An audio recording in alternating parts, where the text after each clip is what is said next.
City Council in order. Will the clerk please call the roll? Mayor Williams. I'm here. Councilmember Barrett. Councilmember Clay. Councilmember Robinson. Here. Councilmember Stevens. Present. Councilmember Snipper. Here. Councilmember Wright. Here. Councilmember Barry will be along shortly. Councilmember Clay is not going to be present this evening. Are there any council comments? Councilmember Wright. I want to say that I asked the Ethics Commission for an official ruling on my ability to participate in the final budget debate and vote. I've already recused myself when particular items came up related to CASA of Maryland because my wife is an employee of CASA. So I specifically asked the Ethics Commission for an opinion about whether I should recuse myself from the budget discussion and vote. And both the Ethics Commission and the City Attorney have come back and told me that based on the very simple plain language of the City Code that I do have to recuse myself from both the budget debate, final budget debate and discussion because there is one $15,000 item in the budget which is money that comes from the county, but it goes into our budget and then we have to vote on it. So I unfortunately have to recuse myself both from both of those.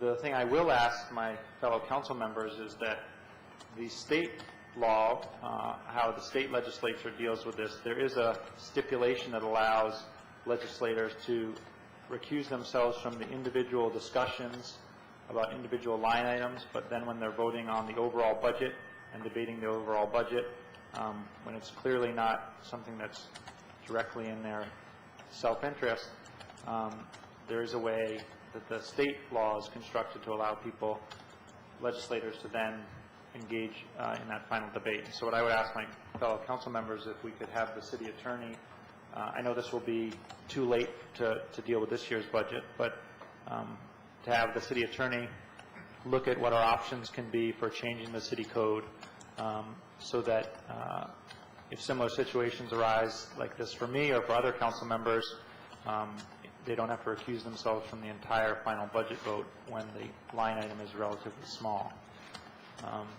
And I think that's important because it allows for all of the wards of the city to be represented in the final budget debate. So I assume that's probably okay with my council members if we ask the city attorney to look into that and come back with us to us with something that I think will both meet the intent and the letter of the law and then would let us deal with situations like this. So, yeah. I think it's a compelling reason to consider a change because, like you, I think that not being able to vote on the whole budget just because one small item, particularly ironically when it's a pass-through and it's reduced from levels in previous years, is certainly not a reason to preclude you from voting on the whole budget. And I'm sorry that that's the interpretation, but I think we can fix that pretty quickly. So I'm sure that the city manager can get whatever we need and bring it before us fairly quickly. Is that all you have? Yes. Okay. Councilmember Stevens? Thank you, Mayor. I just want to take a moment to congratulate the members of the Tacoma Park Community Action Group for a successful Children's Day Festival they held yesterday at the Piney Branch Elementary School. I think it's especially noteworthy that this year the festivity was organized by, and the group is now completely made up of community members. This is a group that my wife Joyce and I started and led early in or late 2006, and we actually helped to organize the event pretty much in its entirety the first year, last year, and now this year the officers of the group are comprised of neighborhood members. Joyce is still on the one of the officers of the group. I've resigned from the group itself, but do still give advice. But I think it's noteworthy that the group itself has organized their first event, and it was successful. And I look forward to next year's event and seeing how this group continues to grow. Thank you. Councilmember Robinson. Josh, honest to God, I'm not trying to one-up you on this with these comments. But there was a time when I worked for Sligo Computer Services, and we did the layout for the, and you may have heard this story before, did the layout for the city newsletter. And I was told in no uncertain terms that if I were elected to the council, that I would either have to quit my job, resign from the council, or Sligo would have to relinquish that contract. And even if I didn't have anything to do with that contract, no oversight, no managerial involvement in any way. And as far as I can tell, that's still in effect. And I kind of pushed it and said, well, what if it would, and in fact, Sligo at that point was a co-op, a workers' co-op. What if it's a co-op? What if somebody is a member of the TPSS food co-op, and the food co-op brings a sandwich here? And the way the ethics law is written, that none of us could be members of the food co-op. So I think that the ethics laws need to be looked at with a kind of a common sense perspective. Take that. I'm not suggesting any particular change to the ethics codes that we have right now, but I think a review of that is also important. And it sounds like that's what you had reviewed, and so it's a different. Slightly different application, but they're both pretty draconian. Anyway, that's all I have to say about it. And if I could just add that as we reviewed as the council reviewed the ethics rules, I want to say about 2 years ago, there was a great deal of discussion about how it was constructed and trying to recognize that there could be conflicts in a relatively small jurisdiction where members of the council know a lot of people, have a lot of connections, and there was some effort put into trying to craft it in a way that wouldn't result in situations like have been described. And I'm sorry that it did manage to get constructed that way, and I think we need to fix it. I'm just simply asking, I don't know the specifics of Dan's case, but I'm simply asking that we attempt perhaps to mirror the state law in this case, because they have figured out a way to deal with the specific issue that I'm facing. So I think that's pretty straightforward, but I would second Dan's opinion that if it's creating a situation that isn't pragmatic in the sense of really what's a conflict, then it probably does need to be reviewed. Other council comments? Councilmember Barry. Thank you very much. Tomorrow night, starting at 3 o'clock in the afternoon is the Crossroads Farmers Market. Wednesday. I'm already on Tuesday. It's Wednesday night. If you show up tomorrow, you'll be disappointed. You'll say, my, what a thin farmers market this is. But in fact, it's going to be a robust one. And the new location is on Holton Lane near the post office, right across the street as you go up New Hampshire or coming the other way. It'll be on Holton Lane, and the stands will be there. There'll be free papusas, as I understand, and other goodies. So you've got to show up for sure to get them. Come early because they may not last.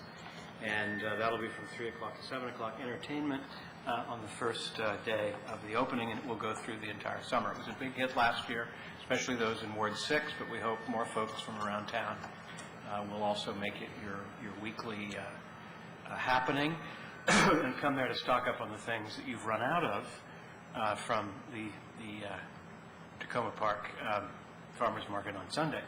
A couple of other things. One is coming east on Erskine Street into the city, City Manager Matthews, there is no pole sign welcoming folks to the city, and that's a major area where people come through into town, and I think it was just an oversight. Therefore, if we do have an extra one of those and it could be slapped up there, I know the folks in the area would appreciate it. And also thanks to the Public Works folks and the code enforcement people who have been taking to task those people who have allowed their front lawn grasses to grow more than 2 feet. There are a number of properties there. They look gosh awful as you drive past, and 2 feet is like elephant grass, and you can hide in it practically. And it does make the neighborhood less than desirable looking. And I've asked and applauded the folks in code enforcement for making sure that people are reminded first that they must keep their lawns trimmed, and then if they fail to do so, there could be more serious consequences. Also, as I was walking around yesterday with the family, and I passed by the community center, the plantings in the front are really nice. They're very, very nice and attractive. And the whole, because of all the rainfall, that whole area there is just beautiful to walk through, and everything is greening up, and the flowers are beautiful. And as I looked at the city center, as I looked at the facade on the community center, it struck me that wouldn't it be nice to have some planters hanging down that would either have flowers or ferns, a la the Victorian style that you see elsewhere in the neighborhood. And I don't think and I think rather for not a lot of money, we could probably manage that, and unless there's a huge public outcry against planters or ferns, there very likely will be. I'd like to make the proposal that we consider it for something that we might do before the summer is over. I think that it would, the facade is a little sterile and cold looking, and given the lushness of the ground plantings, I think if we were to put some ferns and things dangling from the black metal railing up there or some other appropriate place, it would really add quite a bit to it. You're all looking at me as if I've gone completely crackers.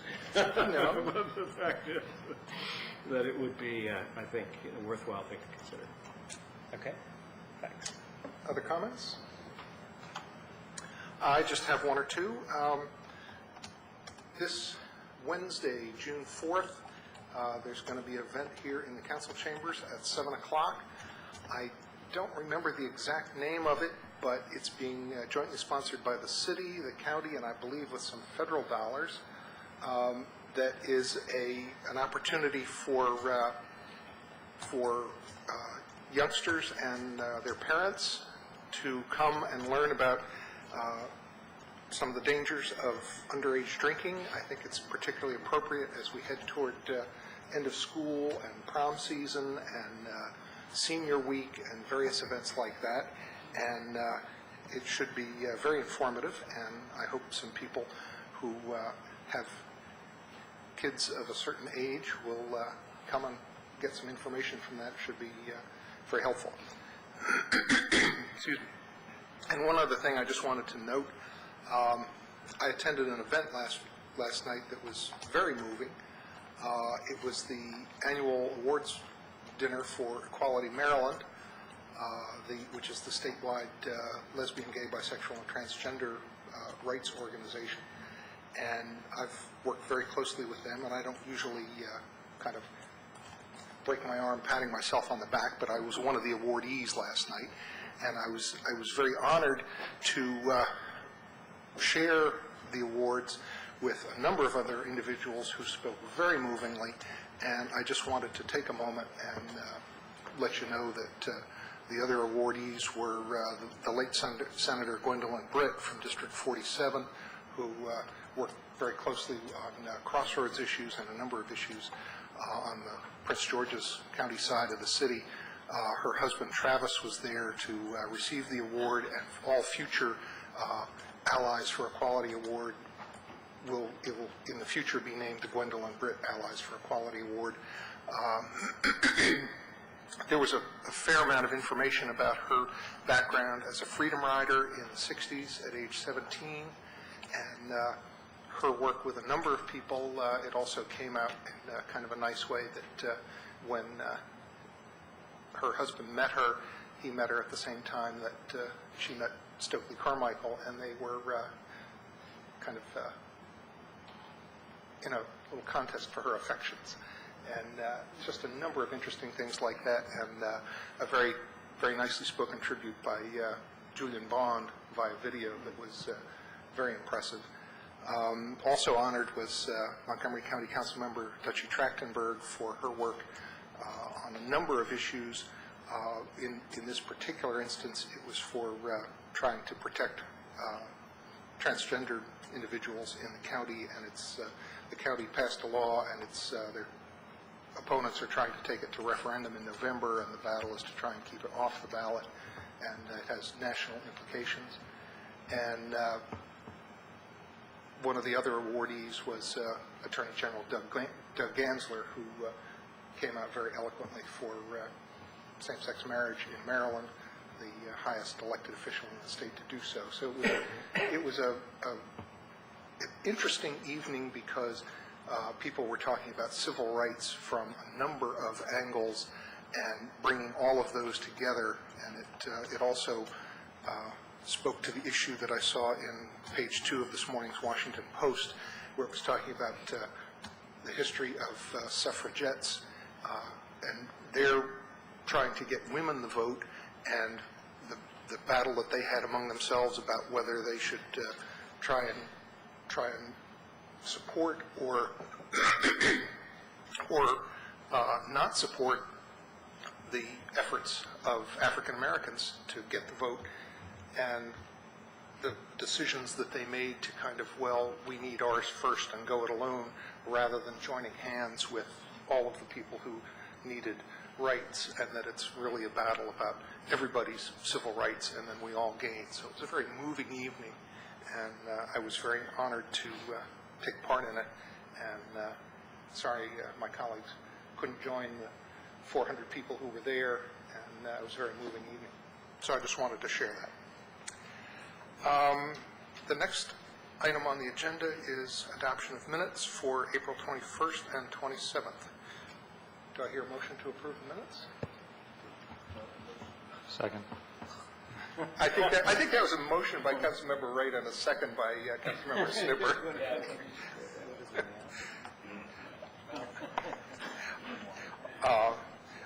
All those in favor, please say aye. Aye. Any noes? The ayes have it. I just wanted to note for upcoming agendas that one of the things that was added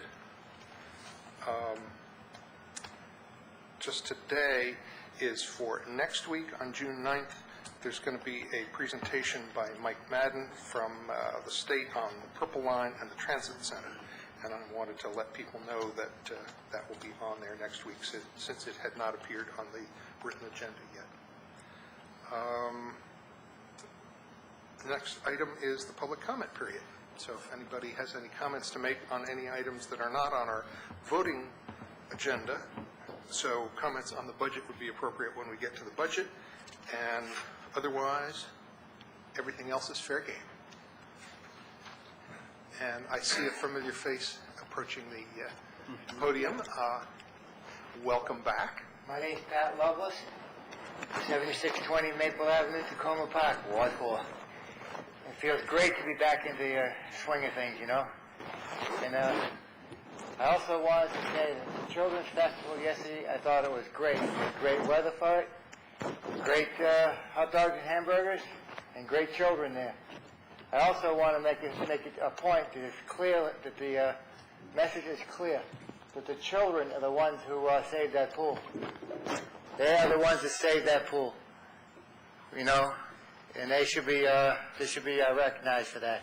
And also, it shows what activism and one person can do when Jared saved that bridge, and now they're repairing that bridge.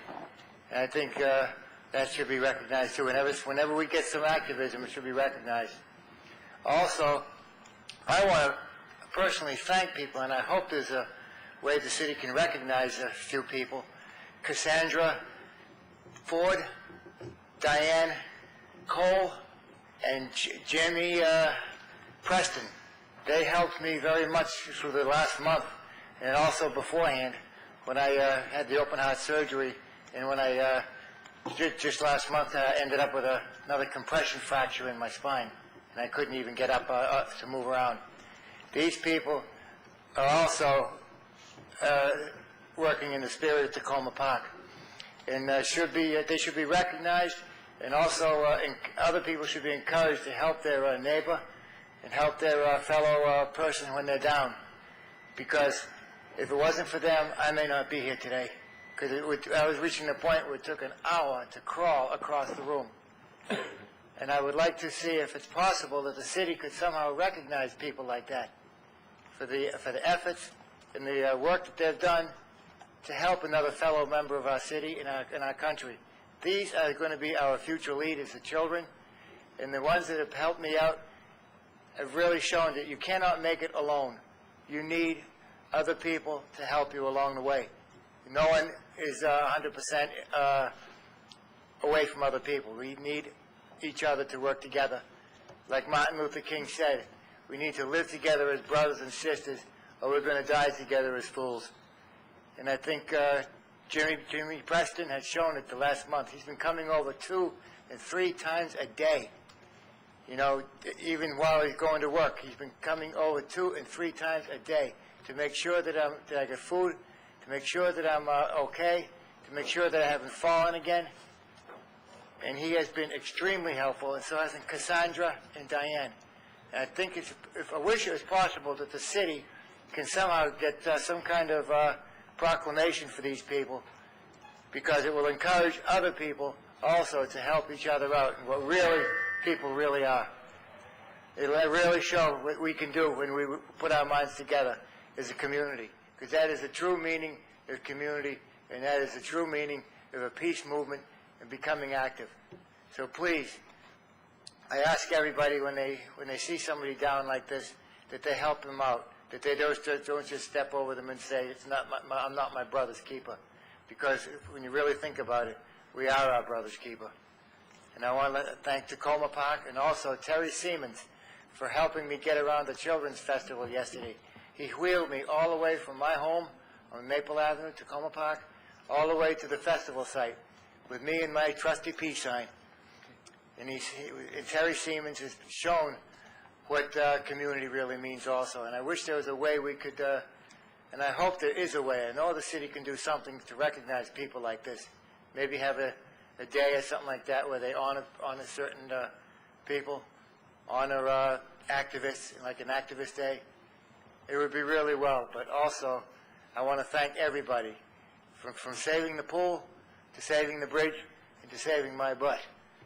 Yes, and I want to thank everybody, including the Young Activist Club. I want to see how many people we can get active this year. Get them out to register to vote. We have a good chance to make a change in our country. Get people out. Register to vote. I mean, if I can do it, you can do it. And if James Preston can do it, other people can do it too. You know, and if Cassandra and Diane can do it, other people can do it too. And if we can all do it together, we will have a much better city and a much better country, and we will continue as Tacoma Park to lead the way. Thanks for letting me share. Thanks very much, Mr. Levitt. We're glad to have you back. Yes, thank you very much, and I'm glad to be back. I felt like a fish out of water. It's good to, be back, as Jamie Raskin said, Peace Delegate is doing his thing again. Thank you very much. Mm-hmm. Is there anybody else who'd like to make any comments?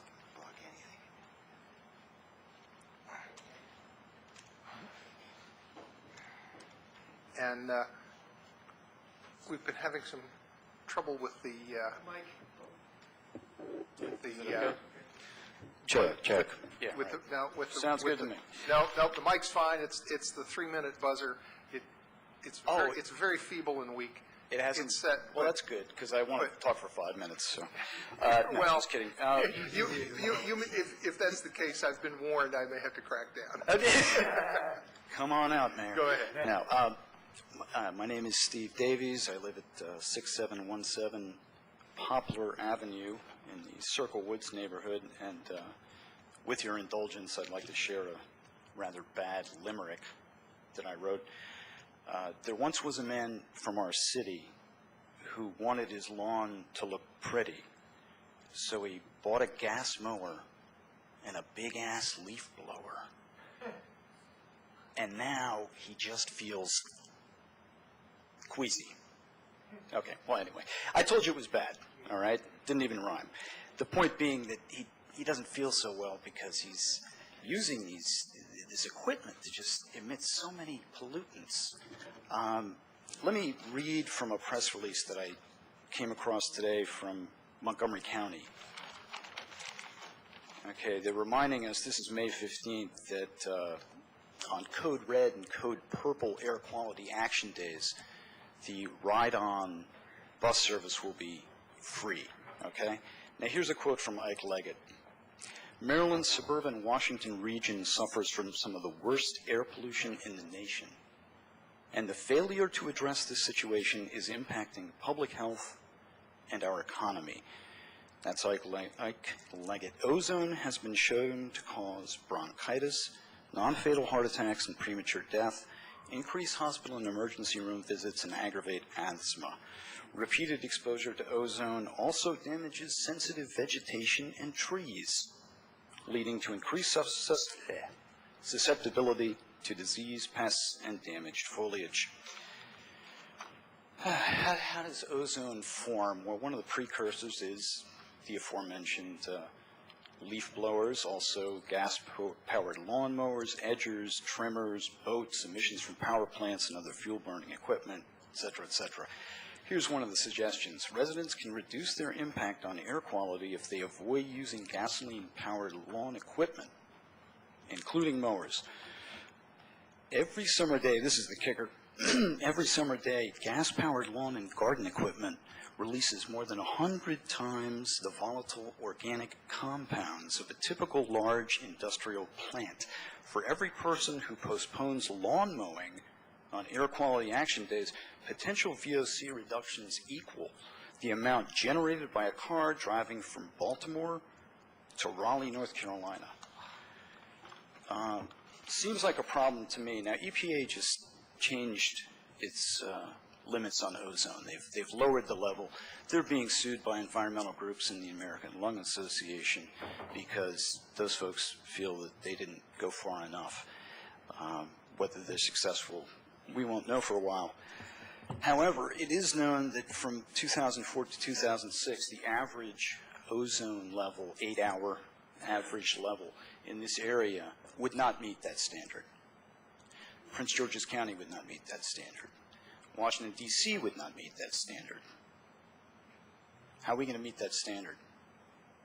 I think a pretty obvious solution, really a slam dunk, a no-brainer, whatever you want to call it, is to gradually or even peremptorily ban, phase out the use of some of this equipment. A good place to start would be the city of Tacoma Park, which uses gas-powered leaf blowers. I could give examples of their misuse, but even if we can't do anything about that, I mean, I'd love for you guys to try to address that either through a rebate program or education, but if you only do one thing, perhaps you can get Public Works to not use them in our parks. It just doesn't make any sense to me when people are playing, kids are playing, adults, everybody, dogs, doesn't matter, and they go in and use these things. That just makes no sense to me. I've never gotten any kind of, I think, adequate explanation as to why that is necessary. Anyway, that's it for me.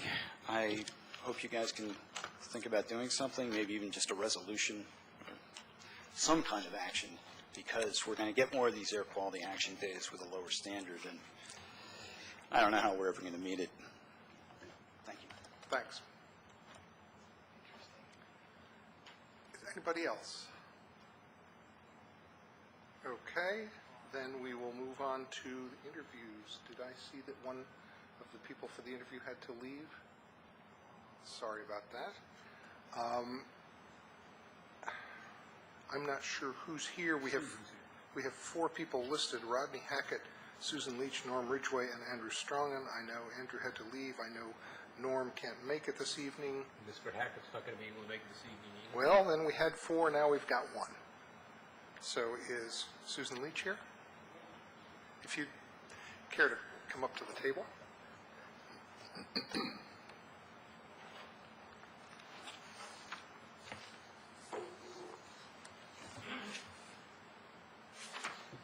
Susan, you can step up to the table if you want. If you're, you can go there too, but if you're happier sitting down.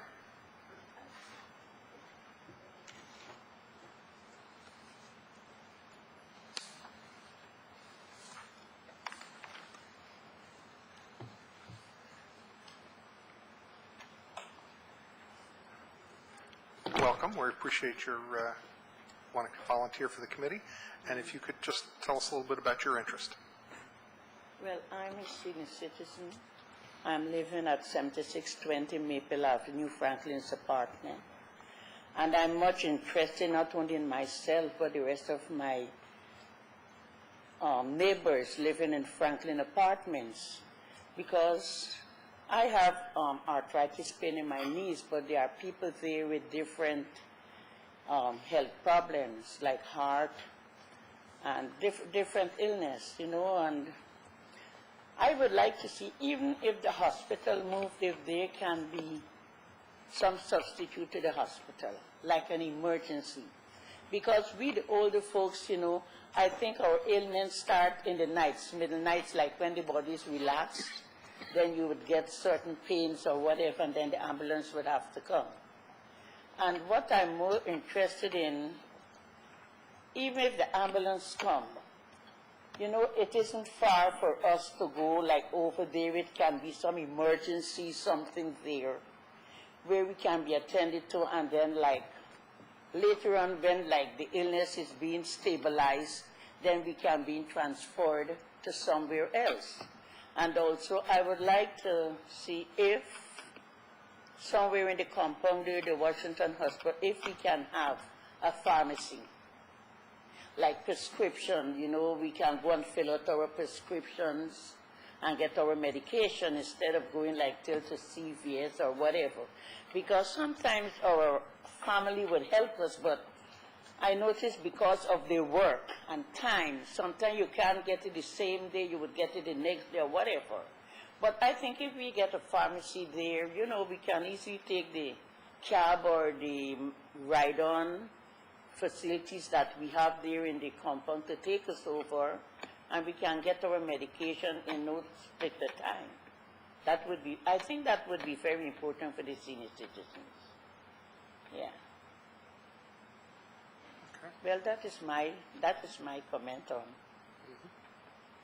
Any questions? Councilmember Snipper? I just want to thank you for agreeing to serve on this committee. It's a very important opportunity for Tacoma Park, and we have some time, which is always nice, to work on ensuring that there are services there. So I just want to be sure and thank you for serving on this, offering to serve on this committee. Thank you. And can I mention something else? My neighbor that spoke that where we live, I'm living in the same building with him.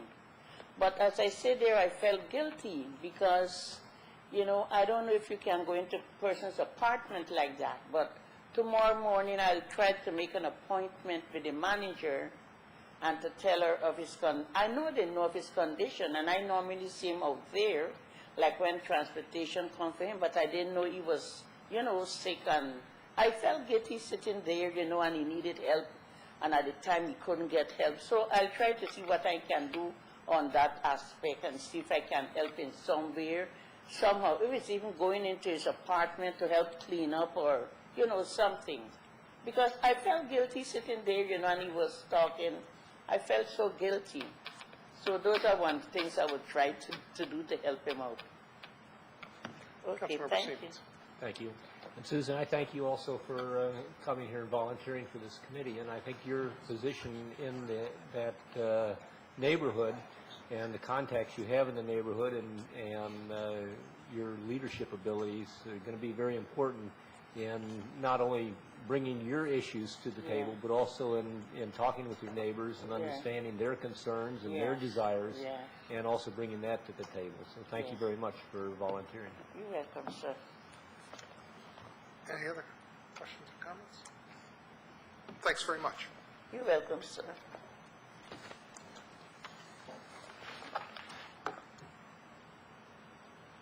Okay, and we will now move to our special session items, which are, Skip my oh, report. sorry. Jump back a minute. Yeah, just two brief items under my report. At your places at the dais this evening is a report that Chief Ricucci asked me to share with you. This is a report that the department will be providing to the council on a monthly basis going forward, and it essentially breaks down all Part 1 crimes in the city by ward. So the chief just asked me to pass this along to you and let you know that will be something that you'll be getting on an ongoing basis. I think just as a follow-up to some of the comments I made last Tuesday evening is, as a staff, we have been growing increasingly concerned about what we are seeing, particularly in Ward 6. And when you have an opportunity to read this report, what you will see is for the first 5 months of calendar year 2008, roughly 31% of all the Part 1 crimes in the city are taking place in Ward 6. So certainly this is something that the chief and his staff will be focusing on, and I know he does plan to continue to run some special details in that area. If you have any questions about the report, please just get in touch with the chief directly. I have a simple question, that is, will we be receiving this in machine-readable format too, so we can disperse it to our constituents? You want an electronic version? Yeah, Yes, please. I can certainly follow up with the crime analyst on that. Thank you. You do that. It's very helpful, thanks. Councilmember Snipper. Yes, and the good design is to have this two-dimensional, not three-dimensional. I will pass that on to the crime Okay. analyst. I think graphs are like most things in life. Everyone has their preference of what they look like, but I'll share that Well, with these are, this is kind of well-known to be not hard to read. The last item I just wanted to draw to the council's attention, which was also left at your place this evening, and it's a document from the Housing and Community Development Department. I think one of the items that was in the FY 2008 budget and also in the FY 2009 had to do with making improvements to the various neighborhood commercial areas throughout the city. Ms. Daines had asked me to provide this with the council, giving you some idea of some of the changes that will be happening in each of the neighborhood commercial centers. Most of these activities will be getting underway and most likely completed in the next 90 days. Councilmember Siemens. Thank you. I know that we had talked about this several times, about the changes and upgrades, street enhancements that are being made along Maple Avenue. I know there was concern expressed by the police department in the past regarding the benches along the street, and I wonder if that had been addressed directly with Chief Ricucci and if that's been resolved. I believe it has been. Councilmember Siemens said he's aware of this, but I will double-check that tomorrow. Thank you. Get back with you. Any other questions or comments? Thank you for the report. Sorry I skipped over it. It It's okay. gets, once I start making notes on here, it tends to get buried. Now we will move to our special session items. And the first thing I'd like to do is have us convene as the Stormwater Board. Would somebody like to move that? I'll move that. Second. Okay, it's been moved and seconded. All those in favor, please say aye. Aye. Any noes? The ayes have it. And that was moved by Councilmember Siemens and seconded by Councilmember Snipper. The first item is the first reading ordinance adopting the FY09 tax rate.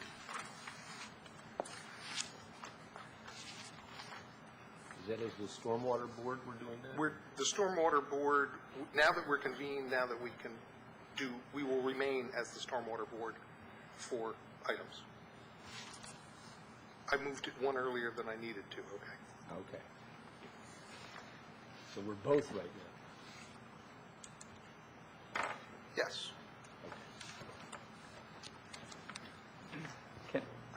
I thought we had to be one or the other. Am I No, misremembering? no, we continue as both. Okay. So we now have the first reading ordinance of the 09 tax rate. Would somebody like to move the tax rate? Move it. Do I hear a second? I'll second it. Are there any comments on the FY09 tax rate? This is the half penny less than last year's rate. Councilmember Siemens.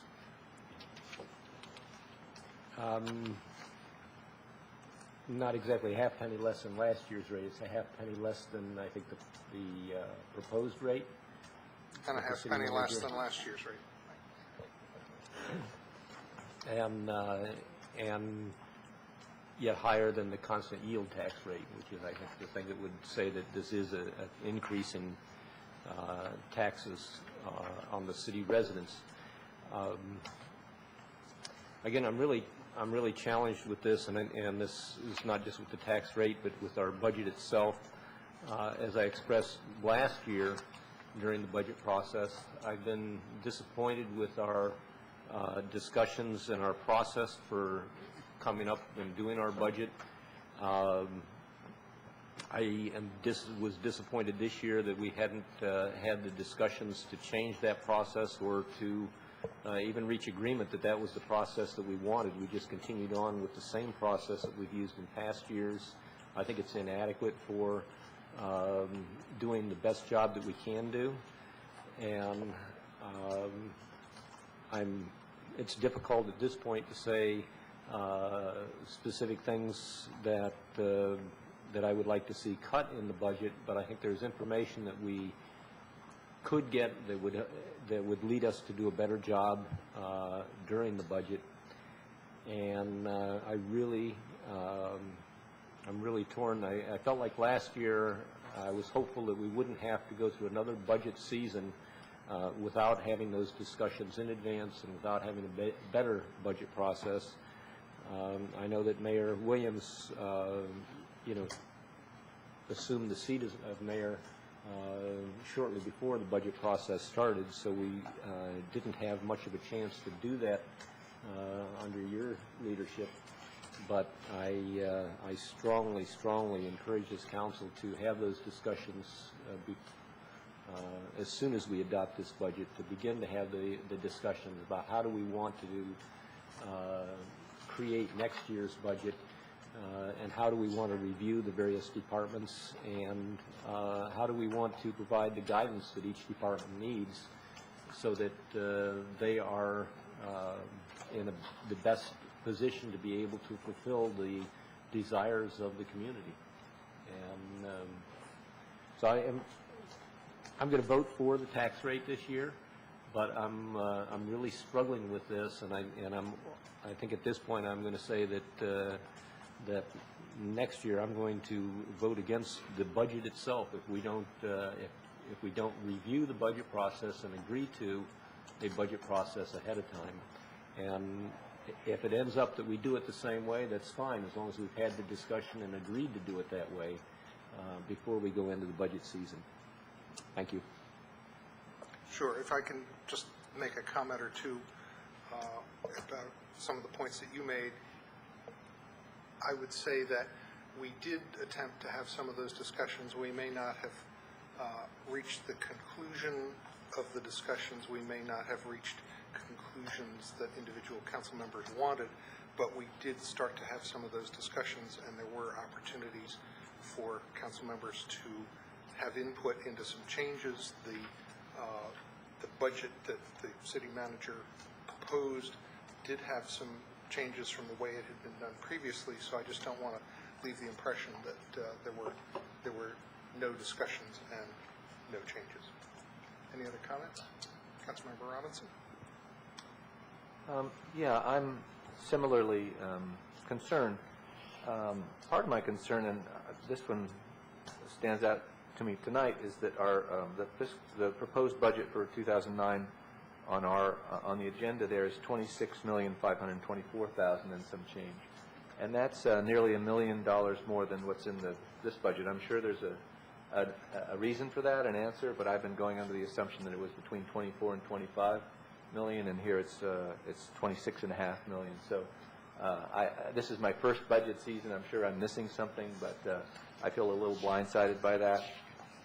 And like Councilmember Siemens, or maybe like Councilmember Siemens in the beginning of his tenure here on the council, it was confusing to me that when the departments came and presented their budgets, I think I was under the assumption that we would have a later, more full discussion about where there was give or take. I think the budget is a is a situation where there's going to be conflict of some sort. People want to spend more money. There's the taxpayers who don't want to be want to see their taxes raised 10% a year in, year out. And I think that conflict's okay. It's okay to have a conflictual situation where we really hash it out. And I'm not feeling that there was that opportunity. Again, it's my first year, so maybe I was missing something or assuming that things would play out in a different way. But during the presentations by the departments, my sense was it wasn't an opportune time to get nitpicky and when they were presented, with the exception of housing and community development, which had the budget divided into programs, I didn't see a lot of programmatic analysis in the budgets themselves. So I'm concerned. I'm not going to vote for the tax rate at 60.5 cents because I'll stand pat on my 2-cent request to reduce the tax rate to 59 cents. I know this is a vote, and I assume I'll be outvoted, and I can certainly live with that. But that's how I'm going to vote tonight on that portion. Are there other comments? Councilmember Snipper. Yes, I'd like to also urge us to start soon on a new process because I think that there's a general feeling among the council and my constituents as well, people who talk to me about it, that there wasn't enough opportunity for serious discussion of different parts of the where we spend our money and where we raise the taxes for the reasons that have been cited ahead, before. I also urge us to spend some time looking at the way other cities do this so that we can build on other people's contribution to this. I hope we'll have an opportunity at the MML conference at the end of June to do that. But I really would like to see us begin, as Councilmember Seaman suggested, much earlier at developing a process that satisfies the council. Thanks. Any other comments? Councilmember Wright. Because I'm going to make comments just about the tax rate and the process, I don't think I have to recuse myself from those two things because the money associated with the cost is actually coming from the state. It has nothing to do with the tax rate. I think it's a challenge this year in terms of the tax rate. I am sympathetic and agree with Councilmember Robinson in the sense that it's tough economic times for people, and I think it would be good if we could have made a deeper reduction in the tax rate. I found the process hard to have that discussion and be able to reach a lower rate in a way that I felt confident still set priorities. And by that I mean I think there's tough choices we'd have to make. We'd have to decide about not micromanage, but decide by department where did we want to cut and where did we want to stand pat. And I think we just didn't have the time to go through and do that. So I'm very sensitive to the economic times and people struggling to meet what will be an increasing taxation level. I'm totally in agreement with what Councilmember Snipper and Seaman said and Robinson said about a better process. And I would propose that Councilmember Seamans and I work between now and before the recess, August 1st recess, to put together a draft for our council colleagues to react to, because I found so far that I think we work more effectively when we can put something on paper, make a suggestion for how we think that process would work. So I'd look forward to partnering with you, Councilmember Seamans, on that. Thank you. And not that we would include everyone in that process and get feedback, but I think if the two of us work together, we can poll our fellow council members, put something together, and get input from the mayor and have something that we think would work, and then we can agree, hopefully before the August recess, on what we would do in the fall leading up to the budget cycle next year. So I would make that proposal.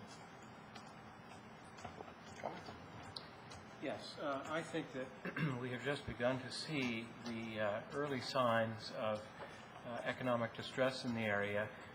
I think that the contribution that city and state budgets make to the economy as a whole is substantial, perhaps a great deal more than federal spending, or maybe to put it another way, at least half as much as federal spending is contributed by city and state spending. So as the budget cycle goes forward and the economic impacts of state and municipal budget cutbacks begin to be felt, the economy is really going to be in, I believe, for a 1-2 punch. We may be seeing it on the federal level now, especially with property taxes and gasoline prices, but just wait until the effects of slowdown in state and city spending start, and you're going to see some real pain. That would suggest that we do have a different process of looking at the budget. It starts much earlier. We take a look very carefully at the economic data as it begins to come in, and we can make some assessments about how much revenue we're going to have, although it is very difficult, as the city manager has explained to us over and over and over again, to make accurate estimates. We're going to have to try to do the best we can.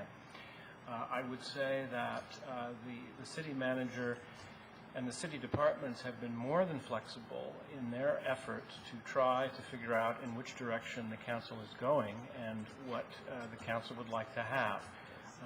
The city manager in particular has been, I think, very flexible in the way she shapes the budget, making many changes along the way on the fly in response to individual and collective, but mostly individual suggestions and requests by the council. So certainly there has been, and if it is suggested here, I would say that it's wrong. I hope it has not been suggested that there has been any recalcitrance or reluctance on the part of the city manager or her departments to not be as flexible as possible when it comes to responding to council requests. The trouble is the council requests are often not a coherent whole. They're often ambiguous and particular, and it's extremely difficult to respond to them when they are. So I applaud the recommendation of Councilmember Wright and Councilmember Siemens. If they can get together and come up with a more sensible, coherent strategy for budget analysis, I'm sure we will all applaud that in the end. Let me say something. I'd just like to make a couple comments. I know earlier on in our budget discussions, I pointed out something that affects our tax rate, and I'll do it again. When I looked at the budget figures that we have and looked at our revenues for the last 5 years, all of the other sources of revenues that we have coming from other entities or, whatever those categories in the budget document, over the last 5 years have either been flat or falling, which means that in order to continue to do what we've been doing, and there's a certain assumption in there that we should continue what we've been doing. That can always be, assumptions can always be changed, but when you take the basis for what we do, that leaves only one place to deal with increasing costs for, in the main, salaries and benefits, which is, I don't remember what the percentage is of our budget, but like any local government, it's fairly large. What is it, 70%? Low 70s? So that unless we're going to either delete positions or fire people, our costs are going to go up. And the only place that we have to deal with those increasing costs is the tax rates that we set. And or we have to find new sources of revenue in other places. And in times like this, in an economy like this, with less money coming from the federal government, less money coming from the state government, and at the moment, our tax rebates frozen from the county while we're continuing to try and work that out and seeing the results from the Tax and Service Committee, the joint committee between the county and the municipalities, coming with results in, I think, about 2 months, since the city manager serves on that task force. There's hardly anywhere to go to get it. We look at some long-term issues like improving our economic development to try and come up with more entities, more commercial entities to pay taxes to improve our tax situation. But we're a relatively small entity in the broad spectrum of governments, and we, in many ways, we're kind of at the bottom of the feeding trough, and what happens in bigger levels trickles down and affects us, and we have limited options in how we can deal with it. And setting this tax rate is one of the few things that we can do. People like to talk about, oh, but you're dropping the tax rate, but our taxes are still increasing. We know that. We're not stupid. We say the tax rate. We don't say we're lowering your taxes. We say we're lowering your tax rate. It's still an increase in taxes. So we don't have to get into the semantics of all that. We know we have increasing costs. We know we're increasing taxes. We see it. It comes on our tax bills just like everybody else's. We don't like that. But if we're going to do a responsible job, which is what we're elected to do, we have to make hard decisions. I agree with my colleagues that we need further discussions about the type of budget discussions that we want to have, but in the end, no matter what discussions we have certain assumptions that until we change those assumptions, I think we operate under. And one of them is that we don't necessarily want to fire staff. We've been very adept over the years at using vacancies to try and juggle what we do. We're pretty constant in the number of employees that we have. There are a number of municipalities around who are hiring a lot more people. We don't do that. We try and tend to address the council's priorities, needs, and the community's needs by juggling the staff that we have and addressing priorities. So I just wanted to say that in general terms, that I think that it's a responsible tax rate. I wish it were lower, but I'm going to vote for it. I also wanted to make two other quick points. One of my colleagues wondered about how the expenditures got higher. One of the things that you should note in your packet on all these is the changes in a number of areas which are basically carryover funds for projects not completed in FY08 that go forward to FY09. The revenues go forward, the expenditures go forward, and that's how the figures grow. And the other final comment that I wanted to make, that in getting to a level of expenditures as we had the discussions, there were a number of opportunities for people who wanted to make a larger cut in the tax rate to come up with some additional things to reduce, so that, or to propose that we not have what we were advised were adequate reserves. And I can think of a couple instances where the opportunity to do that brought forth only additions to what we would spend. So I think we have to also look at ourselves and make sure that we try and come up with hard things that will make the ability at the end to say that the tax rate is lower actually happen. Councilmember Siemens had another comment. Thank you. I just quickly wanted to follow up on Councilmember Berry's comments, and I wanted to applaud him for very concisely summarizing some of the key problems that I think a better process will resolve. I think that a better process is going to give clearer direction to staff members, so that council members can't just say, oh, I don't like that, I don't like that, but we will have given direction and be able to, the staff members will be able to know what it is that we expect. and also it should cut down on those ad hoc requests that each of us tend to make at this point for more information, because we will have agreed to what information we need, and the city manager will be able to respond to that in a timely fashion. Any other comments? Are there any citizen comments about the proposed FY09 tax rate?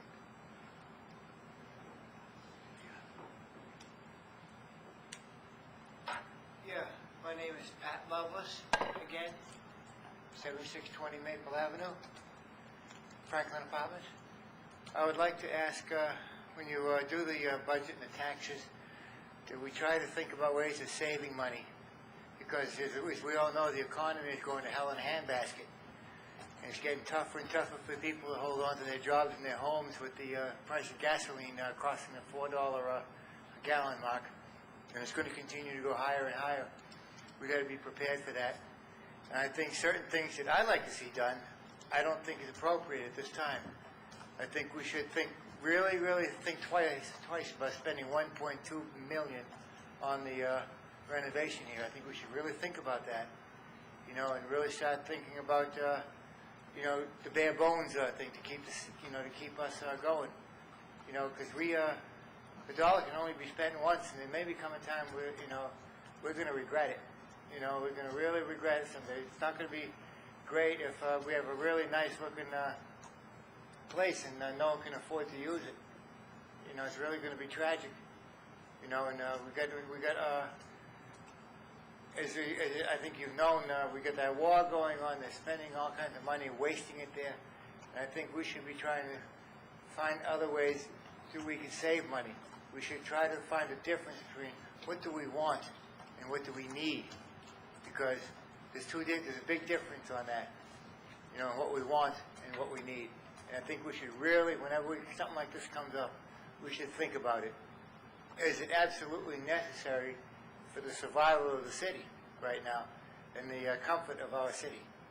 And when we ask ourselves, do we need it or do we just want it?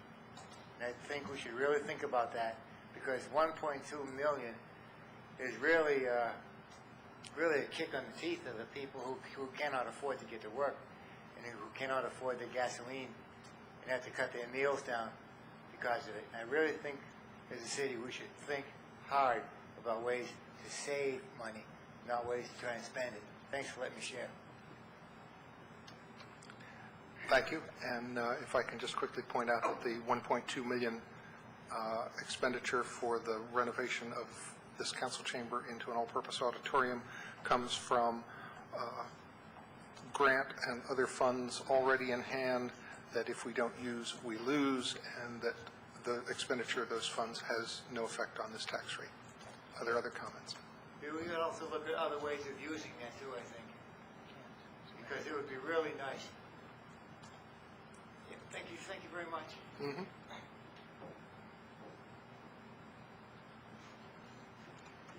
Hi, I'm Stacy Baker, 6715 Poplar Avenue in the Circle Woods neighborhood. I don't envy your position at all. You have to look at a lot of numbers. As a citizen, the numbers I get to see are what is the total budget, what are the full-time equivalents, what is the tax rate. But the numbers that I really care about that would help me to be able to comment tonight to you as a citizen about this budget are about the results that will be accomplished for taxpayers with these dollars. Like any shopper in tight times, I go to the store and I see prices of some things going up, but I see, well, if I can do more loads of laundry with it, maybe it's worth spending more on this concentrate. So I want to know, what are the performance measures that are attached to the major line items? It's hard for me to comment on a special project line item about public safety if I don't know what is going to be accomplished with that. If there is something for the Safe Roadways Commission, are we looking for pedestrian accidents to go down the next year, or is that just to hold some events? Knowing the result that is to be accomplished allows me and allows you in your governance role to more precisely determine where are there places that can be cut and what are the priorities for staff and for citizens. So I'd really like to see three things. One is, as you look at how do you do your budgeting better, look at tying performance measures to the budget. And I think that you can start doing that within the next 3 months. There's no need to wait for that until next year. If you had a dashboard of 20 measures that defines what are the ways that we're going to measure improvement in the city in all of the major areas and define results for the taxpayers, that would be a huge step forward in governance. Second is to see you actively, as council members, manage your priorities and what you focus your attention on, and actively use the data on performance measures to make decisions. What's improving? What's worsening? Why? What can we change during the course of the year between now and next budget time to try to make things better? From hospitals to small nonprofits to Fortune 500 companies, boards that use data for decision making get better results. So I'd like to see the council publicly and actively use performance measures and question what's going on as you govern. And third, I'd like to see the results of performance measures public. I was thrilled to see published earlier this year in the Tacoma newsletter the results of the citizen survey about resident satisfaction with services by the city, the results of whether people thought that the city was an attractive place to live, whether it was accessible, whether housing was affordable. But then what? Are we ever going to repeat that? Are you going to be taking actions and making budget decisions as council based on the weaker performing areas? I'd like to hear back as a citizen what you're doing to improve performance in those areas and count on knowing next year whether things have gotten better. So those are my 3 areas that I'd like to comment on, is having performance measures in the budget, knowing that the council will actively use performance measures to make decisions about money and about new policies throughout the year, and reporting to the public. Thanks. Thanks very much. Any other comments on the FY09 tax rate?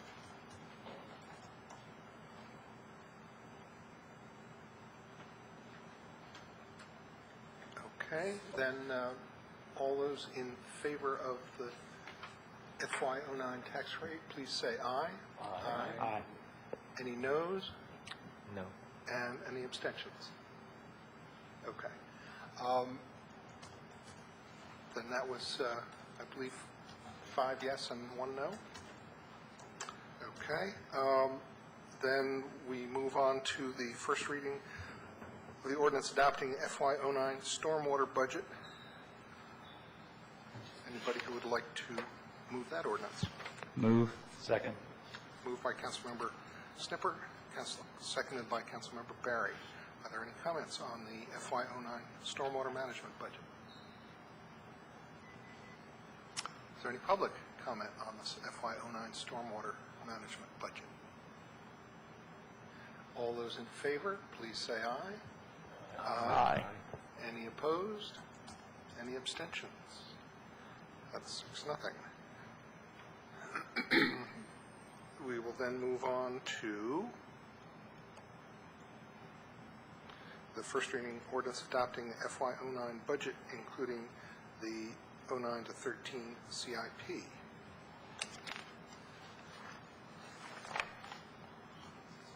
Is there anybody who would like to move this ordinance? Any second? Second. Moved by Councilmember Barry, seconded by Councilmember Wright. Any comments? Mayor Williams, I voted against I voted against a half-cent reduction. My assumption was I'd prefer to have a deeper reduction in the tax rate. So I'm feeling a bit in a quandary now. I mean, if I feel strongly about that, which I do, I can't in good conscience vote for all the budgets that are here because there's a differential between the amount of money I'd like to see, or I'd not like to see coming in, but I'd be comfortable with coming in and the amount that's in the budgets to spend. So do you have any suggestions for which budget to vote against? Since Sounds like you voted against it before you voted for it. voted against it before I voted for it. You kind of lost me there. Well, you voted against the tax rate. Yes. Now you're But you want to spend all that money. about which one to vote for. Thank you, Mayor. Well, I guess I'm in a quandary because if I vote for all of the budgets, that assumes that I would vote to spend the amount of money that's in all of these budgets together, right? But I'm not comfortable with the amount of money that you have voted to have come in. Am I right? So I feel the need to vote against one of these budgets. I like the stormwater budget. I think it's the general budget I'm going to have to vote against, since there's a few $100,000 in there that that don't match my own expectations. So I don't know if there's any other guidance that you have to offer on that. The stormwater budget is the only one that is separate from the other ones. This one has the general fund, the special revenue fund, and the community center fund. So if you feel that you need to vote against the budget, this would be it. Right. Okay, thank you. Any other comments? Councilmember Snell. Yes, I would just like to take the opportunity, as indicated by our Stacy Baker, is that correct? Thank you. I'm glad to hear that there are other folks besides me who think we should tie performance measures to budget activities, as is done in a performance-based budget. There's, in fact, something in our city manual that says how to do it. And I have really supported this kind of budgeting. I think it's something that we know how to do. Other cities do it. It's a way of tying a function or activity in the budget with performance measures. Might be, if we say we're going to pave so many miles of roads, do we in fact pave so many miles of roads, and are they paved satisfactorily? So there's kind of a couple of parts to it. You reorganize how the budget is done so that it's done by activity or function, so that you have a dollar amount and a staff amount associated with each activity or function. And then you develop a performance measure for that, and then some measure of essentially quality or to see if it actually was done. This is a very standard method, been used by other places, and I hope that we'll have an opportunity to start moving in reorienting our Tacoma Park budget in this direction. So thank you very much for that very convincing, at least to me, argument for how we could do it. And then, of course, obviously these things would be made public. Thank you. And if I can just add to that, I think one essential element of that is before getting to that point, we need to make sure that we understand what our priorities are, and that will guide how we set that up from there. Other comments? Councilmember I Simmons. would just like to thank the mayor and the rest of the council for already beginning the discussion on a better process. Which we will be only too happy to join you with. We're not going to only let the two of you do it. Well, I want to assure you, I have no dog in the fight. I have no particular design on how it should be done. I just think we need something better than what we have today. Other comments? Yes? And I do want to support something that was said earlier. I believe this is the council's responsibility. I have been impressed by not only the city manager, but her staff, as I believe it was Councilmember Berry who said, have been spectacular at responding to myriad contradictory, conflicting, and last-minute requests for information and changes. I think it's the council's responsibility to set priorities at an early enough date, to set the process up at an early enough date that the city manager will be able to take those priorities and process and turn out the budget with those guidelines. Any other comments? Are there any citizen comments on the FY09 budget, including the CIP? Seeing none, all those in favor of the budget, please say aye. Aye. All those opposed? No. All those abstaining? Abstain. That's 4 in favor, 1 against, 1 abstain, and I'll point out here, 1 absent. And what I'd like to do at this point, we have an interviewee for the hospital land use committee who was here who had to, I believe, maybe take his son home. And he's come back, and if we can just take a quick break back to that point, because I know he had some difficulty in making it last week. It turned out that we were running ahead of schedule last week, and you could have done it last week, but you're here, we're here, and I think it's an appropriate point to break from our special session since we've kind of done the first piece. The second piece kind of goes together as a group. So, Andrew, if you'd like to come forward to the table, and we can take care of that real quickly and get you home. Thank you. I want to thank the entire council for your patience and flexibility in this. Last week, my father turned 78, which is a nice age. Be nice to be younger, I suppose, but nice to be 78 anyway. And I went to celebrate his birthday with him, and tonight I brought my son to see local government in action. He saw more of it than I thought that he would. Anyway, he's home sleeping, and I am here. And who's the lucky one? No comment. So if you'd like to tell us a little bit about your interest in serving on the Land Use Committee. Sure. The Land Use Committee, as I understand the charge, for me is an intersection of a lot of years that I have devoted towards the hospital and its relationship with the city, with Reuben Snipper and Mayor Williams as well, and many others within the community.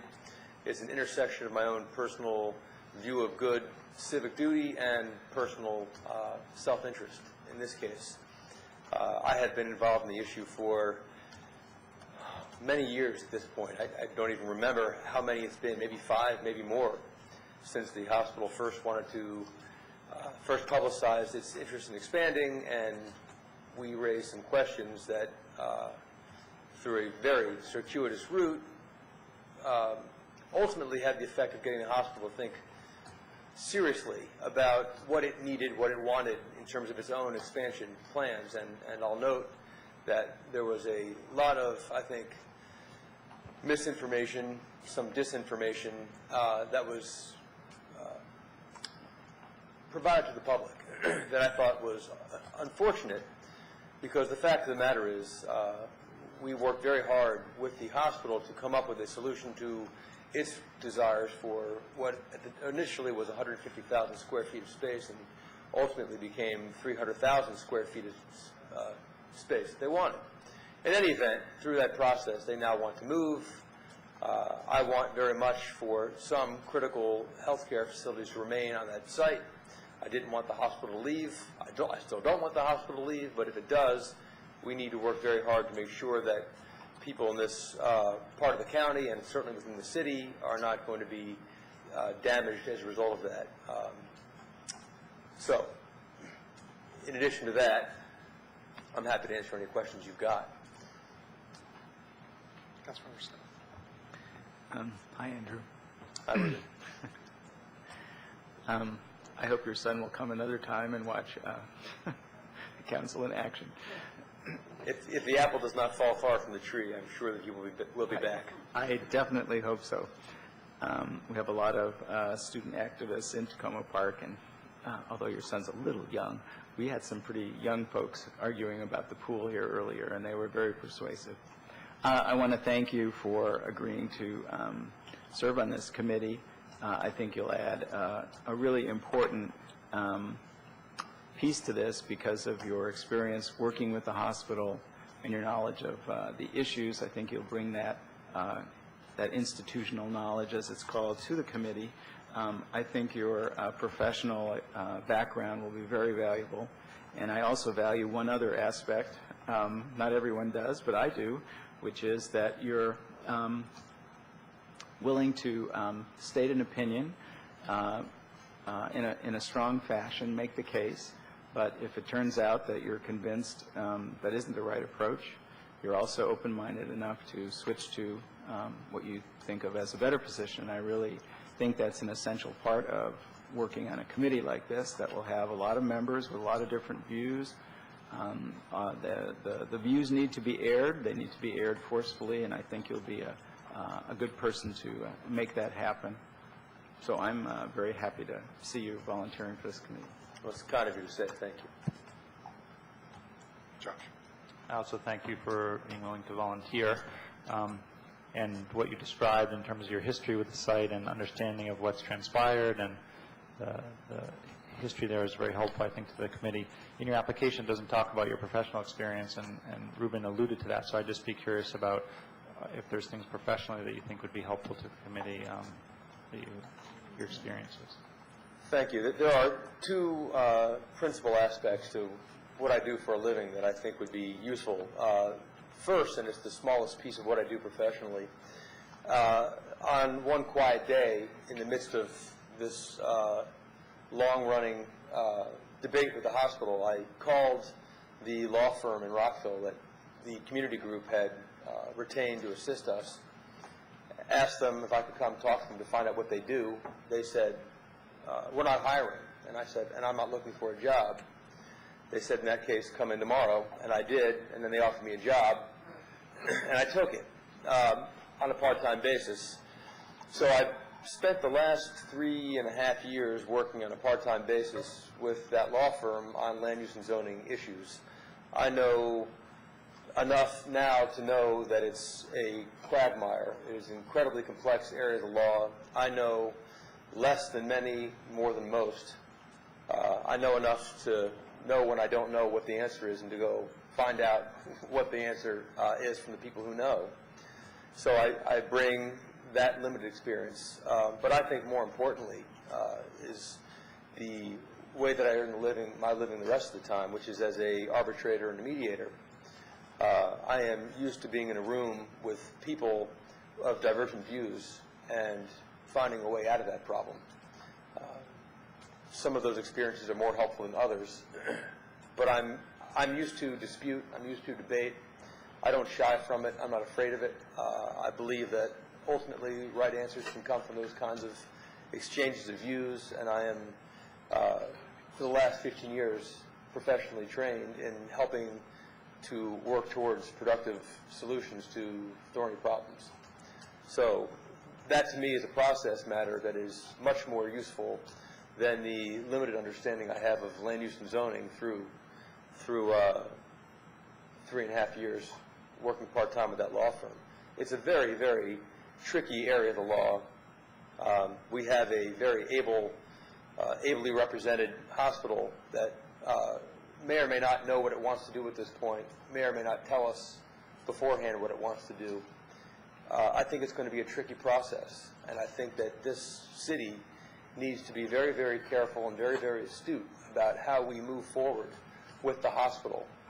I will say, because I think it needs to be heard, maybe not now, but sooner or later, that there is limited leverage that this city has, and I have substantial concerns that we not give away that leverage before we have some firm commitment that there will be some kind of critical care provided on that site.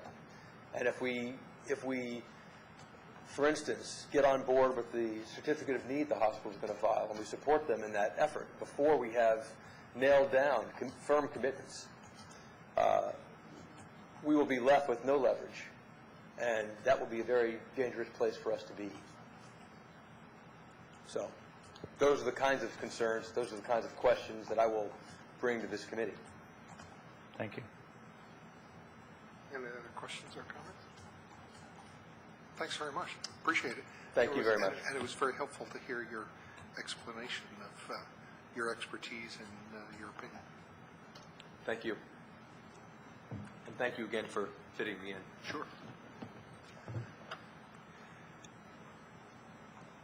And we will now go back to item 5 on the budget, which is the first reading ordinance adopting the FY09 AFSCME pay plan. And if I can just note at this point that we're proposing to adopt the AFSCME pay plan and the management and non-union staff pay plan. What we are not adopting at this point is the police pay plan, since there are ongoing negotiations with the union. So that will be coming to us at some point in the future. Would anybody like to move the ordinance adopting? I'll move. The AFSCME pay plan? I'll second it. I don't know. I think that was Councilmember Snipper moved it. Councilmember Robinson seconded it. Is there any discussion? Any public comment on the AFSCME pay plan? Seeing none, all those in favor, please say aye. Aye. Any opposed? Any abstaining? Okay, so that was 6-0. The next item is the first reading ordinance adopting the FY09 management and non-union staff pay plan. Somebody would like to move that ordinance? Move. Second. Gee, I'm fighting over that one. That was moved and seconded by the same two. Is there any comment on this ordinance? Any public comment on this ordinance? All those in favor, please say aye. Aye. Any opposed? Any abstaining? Thank you. And the final item on our special session agenda for this evening is a single reading ordinance awarding a contract for recreation management software. And is there somebody who's going to present that item?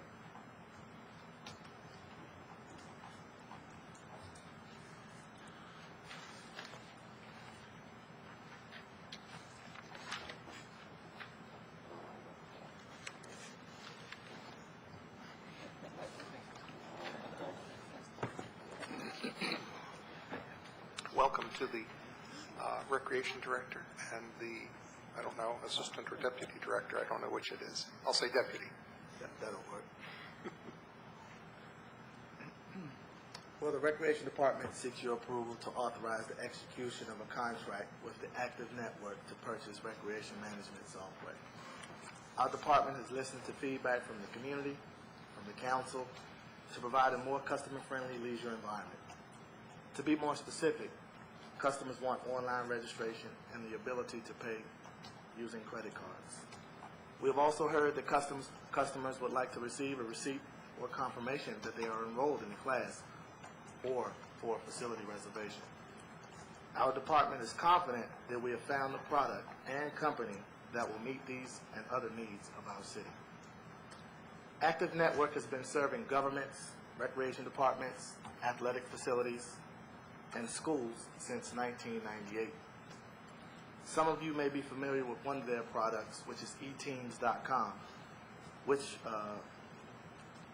offers home team pages, online registration, and fundraising services to sports teams, leagues, camps, and tournaments.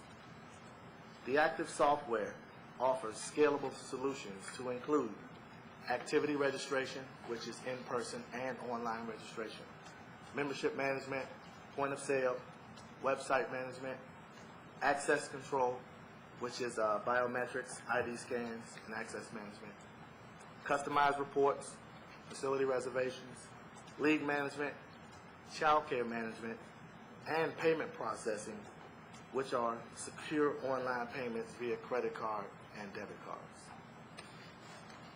Once purchased, our department will have the ability to conduct e-marketing and target marketing campaigns for our programs using email addresses that are collected through the software. There are also marketing checklists and templates available within the software at no additional cost for our city. Some of the marketing highlights include e-marketing checklists, as I mentioned, and tips, a media preparation kit, the ability to measure marketing results, sample advertisements to include postcards, posters, and flyers, an archive of graphics, templates that we can customize ourselves, brochures, catalogs, web banners, web buttons, and press release templates. Entering into a contract with Active will streamline the Recreation Department's operations, enhance our ability to serve our customers, and promote our programs and services to maximize participation in our program. I have two questions along with all of that you were talking about. Will this address much more easily the need for information about who was registered, you know, how many participants that we had? We've had that question about in the very recent past, and I know it's been tedious and time-consuming to pull that together. This will automate that? Yes, it will automate it. It will make it point-and-click access to get to those particular reports. The system comes with a little over 100 reports already, and we have the ability to customize a few reports that we would like or that you will request. And this package, as opposed to the other one that was responsive to the proposal, is there something, I see that one is like 2.5 times the price. Yes. The question it brings to my mind is there anything that in your mind we don't get with the proposed solution that we would get with a higher priced one? Is there some big thing that made that one that much higher? Is there something valuable that we don't get? Surprisingly, we get more with the active network solutions. The difference in the active solution and the RecTrack solution is that RecTrack is a software. We will purchase the actual software. Active solutions, it's an online software, so they would host the data. It's a hosted version versus an unhosted version. But we actually get more with active because we have all the ability to use all of the functions of the software, where we would have to purchase the other versions if we use RecTrack. Good, thank you. Other questions? Councilmember Snipper and Councilmember Robinson. Yes, I have a couple questions. I should make a comment. First, I'm really glad to see this is moving forward. I know that you've heard a lot of comment from the council and members of the community looking forward to this. I think it'll make your job easier as well. Two questions, which I hope you'll be able to answer. The first one concerns Americans for Disability Act compliance. Do you know if the software is ADA compliant? I believe it is. I've read all of the proposals. Forget the numbers. It's Section 508 of the ADA Act. I know to know what the. I believe that it is, but I will clarify that for you. Okay. The second question concerns a privacy issue. For the email and other information that you'll be gathering, there will be a lot of concern from citizens about how that information is handled. Usually these outfits that have web-based things already are aware of privacy issues in this day and age. But I think the city, if you are planning to do email type campaigns, should follow I call it the opt-in method, where folks actually have to agree to provide it rather than an opt-out strategy. That's just an urging on my part. Just kind of an alert you to be aware that there'll be folks who are sensitive about providing that information if they think it will be used for email campaigns. Currently, our policy is we don't share any of our mailing lists, our paper mailing lists or electronic mailing lists, so that would continue. But I'm appreciative of that comment because you do have the option of, I know what you're talking about, check the box if you don't want to. So you're suggesting that you have to select the option of being emailed. That's correct. That the default be set so that someone has to do something in order to have their email kept, rather than the other way around. And that's an easy thing for them to set up in the software. One of the angles about our marketing, at least our strategy, particularly for the teens, is to sort of have, to use their telephones and the text messaging to remind them. It's fairly easy. One, write the quick email, send it to their phones. Don't forget to come to this thing tonight. And it's, I think that demographic is probably a lot more open to receiving annoying emails than most other people. But that's in concept, that's a little different in that they have agreed to participate and presumably would like to be reminded, or it's appropriate to remind them. What I was thinking more of is what happens after their particular program is over? Do they receive a lot of emails, please sign up for the next one? I think that's where people start getting uncomfortable with it. And that's why I was urging the opt-in kind of concept. Councilmember Robinson. Hi. I'm going to be picky on two things. One is the Rec 1 is only $4,000 and Active Networks $17,000. And of course, I don't know the difference in functionality, but to say that they were non-responsive because they didn't include hardware seems maybe a little draconian. I mean, you can get a lot of hardware for $13,000, and had you said, well, they didn't include hardware, but throw in $3,000 for a super powerful server, and then it's still only $7,000. It's less than half of the other. Of course, again, I don't know what the difference in functionality is, but I'm concerned that you made this non-responsive comment here based on that hardware thing. Well, Rec 1 is a startup company. That company just started about a year ago, and they don't provide all of the services that Active Network provides for us. They don't provide membership management. As a matter of fact, they only provide about 3 or 4 of the services that Active provides currently. Okay, that's a much better reason for me than they didn't include hardware, so they're off the table. Particularly because the differential in price is so great. So I'd much rather hear that you chose it based on features rather than they were non-responsive because they didn't do something. Okay. The other picky thing is it's 30% more than your budget than the cost of the software. That rings some kind of true to 30% increase in our budget in the city. No, just kidding. But do you really need the training and the rec site modifications? Yes, I think training is essential. It comes with some training, I'm sure. But yes, it comes with some training. If I'm not mistaken, it's a certain amount of hours of training. We may need additional training. We have 2 facilities of staff in order to train. There are approximately 9 career staff members and roughly around 30 part-timers that need to learn to use the software. And the in-person, there are 5 scheduled in-person trainings, and there are a numerous amount of video trainings, which they can do remote trainings.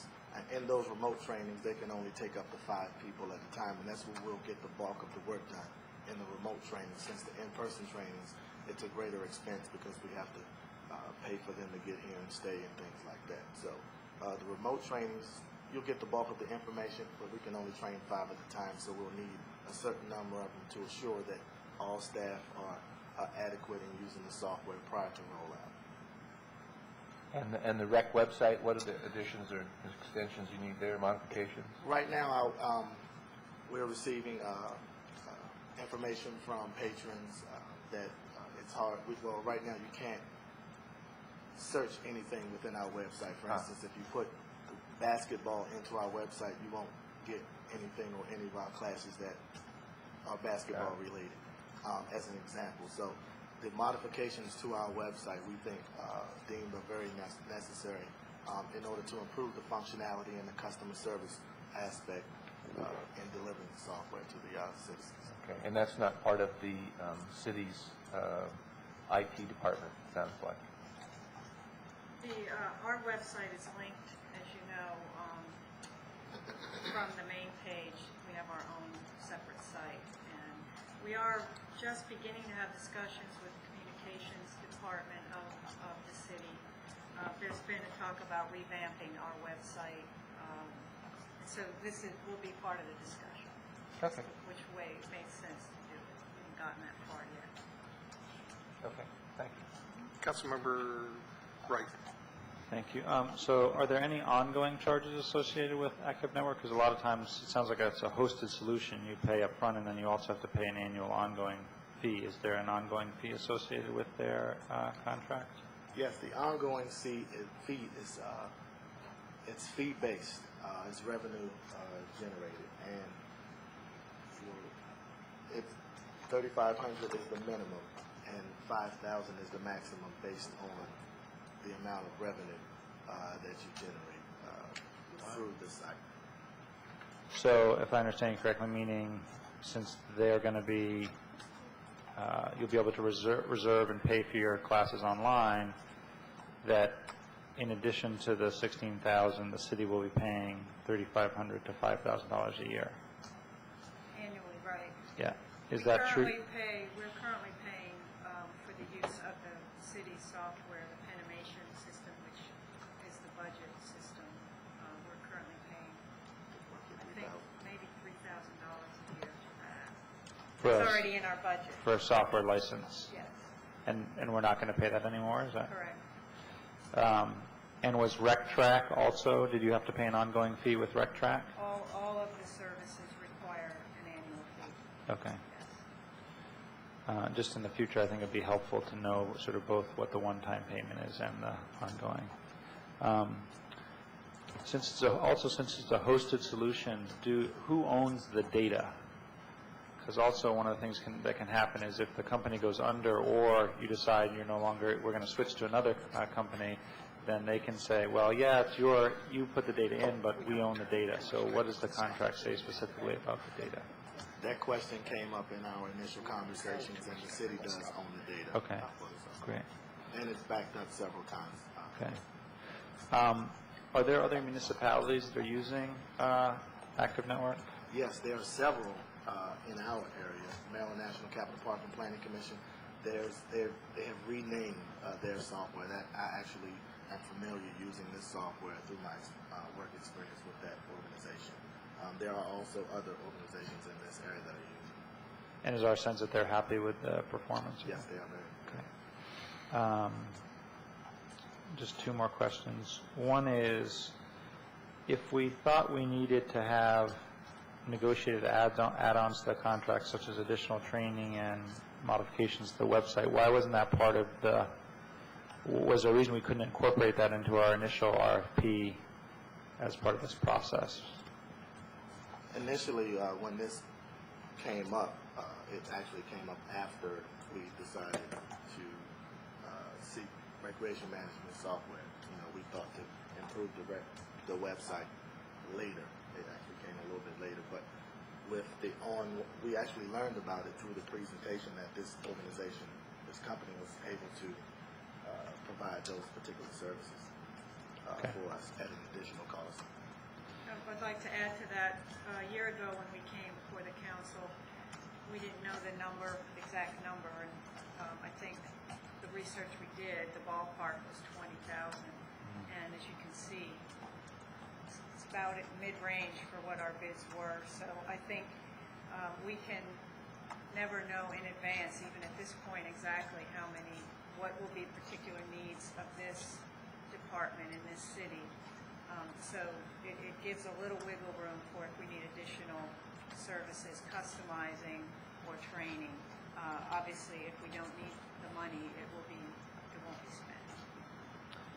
And then the last question is, how do you see using the sort of marketing and publicity function of the software to publicize something, a rec program that we don't actually run, but we've committed to helping to publicize, which is the pool? So could you talk a little bit about how you think this might be able to be helpful in publicizing and advertising the pool? Off the top of my head, Gregory's more familiar with the software than I am, but it would seem to me we can post text onto the site and, any upcoming events, or even we can post information about our facilities and giving hours of operation, special events, things like that. We would just want to note which facilities the city does own and operate and which ones we don't. But it would seem to me to be another element of that piece, the facilities. Again, target marketing. If we do have customers that are interested in swimming, aquatics, activities, classes, things of that nature, we can always send them out if they request an email letting them know what's coming up, when the pool is available, and those types of things. So. Councilmember Siemens. Is this going to be technical in nature? No technical. I guess first I would like to follow up on Councilmember Wright's questions about the pool and expand that to all the potential partners that we might have. It seems like many of the programs that we envision for the future would be partnerships with other organizations, such as with the pool. And I wonder if, and maybe you've already answered this and I didn't understand, but is this something where we can actually book participants in the programs through this site, even if they're not programs that we're actually running ourselves? I don't think we've given any thought to that, to be honest. We were just so happy about what it could do for us. We weren't really thinking outside that. I would probably, can you answer that off the top of your head? Off the top of my head, and knowing how the software works, it's GL account driven. So it would have to take some work in setting up a GL account or us receiving the revenues, because once we register something, there's a fee that has to come with it, and a receipt automatically generated. So. Okay, and then, excuse me, does it integrate with our general ledger system Yes. that we have today? So it will. Yes, it will. does. That's fantastic. I'm glad to hear that. I have to say that I'm extremely disappointed, and I direct this at the city manager, extremely disappointed that not only are all the physical impacts not included in our paperwork tonight, but that the one that's omitted is the one that's an ongoing cost, which is, I think, significant as we consider budgets in the future, that we're making a decision that will, something we're committing to for on into the future.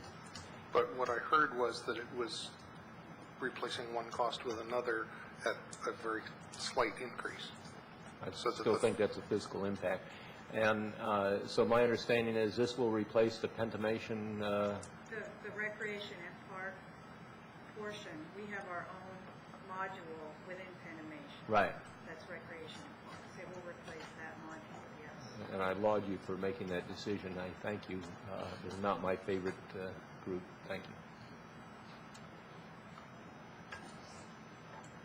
I was just going to say, to clarify what Councilmember Siemens was saying, it's not so much that we're already spending the money, but if each of these things probably has an ongoing cost and a one-time cost, and we should those things should just be explicit in the doc. I don't think that it was an intentional oversight. I just think that it would be, the request would be in the future that we'd be able to see both.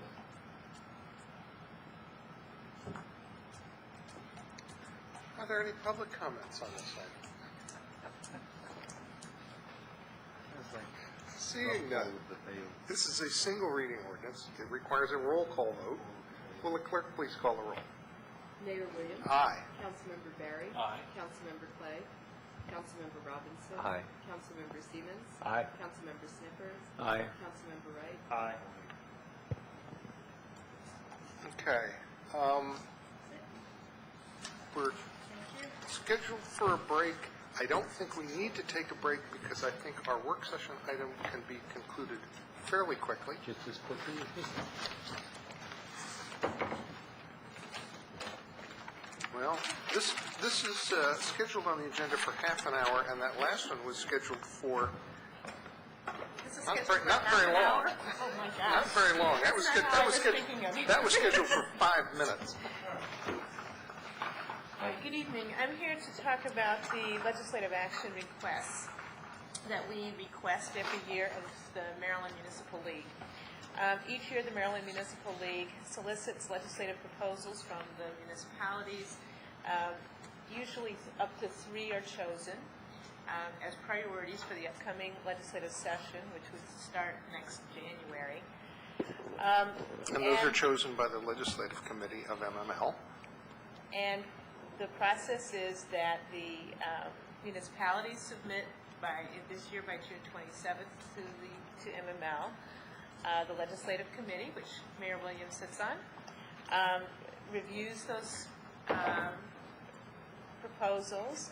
They make some recommendations, but the fall conference, the municipalities vote on what should be the priorities for the upcoming session. The submission requirements are listed here.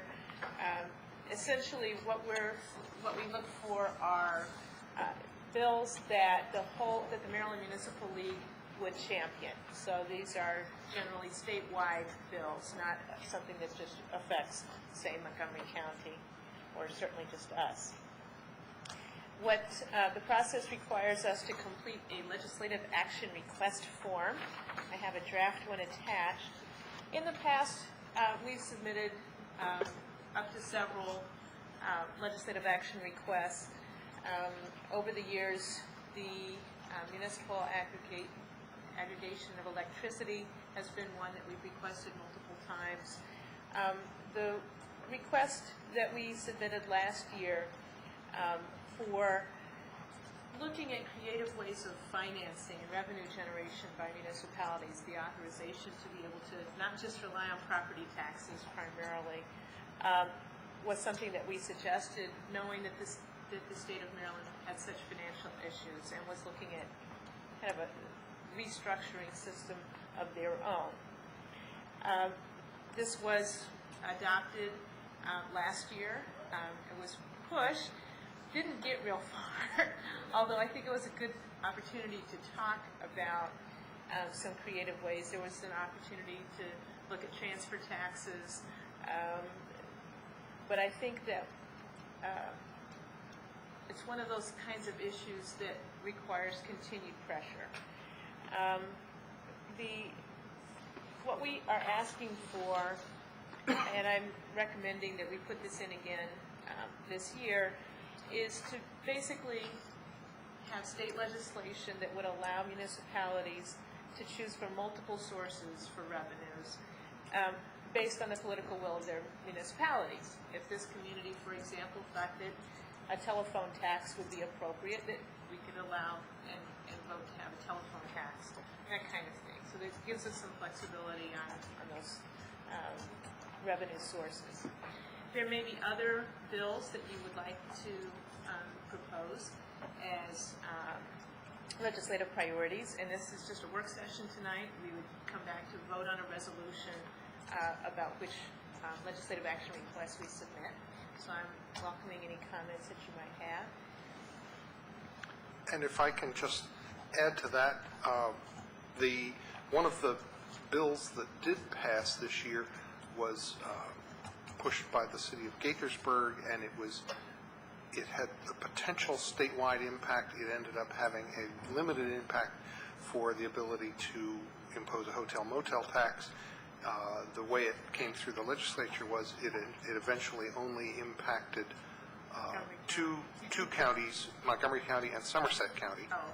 And the reason that it didn't really fix anything for us was that we already had that ability, which flowed from our former bi-county status, and we were grandfathered in at unification. Otherwise, that would have been the type of legislation that could have expanded our opportunities for revenue sources.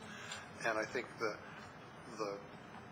lesson from last year's session is that having that discussion and going forward with some ideas about possibilities for additional revenues for municipalities brought about the realization on the part of a number of legislators that the current system for sharing the transfer and recordation taxes with the counties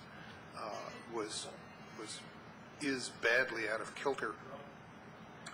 Remembering that in the, I think, 1968, transfer and recordation tax replaced what was the bank tax, and I don't remember the figures exactly, but it was something like the counties got $5 million and the municipalities got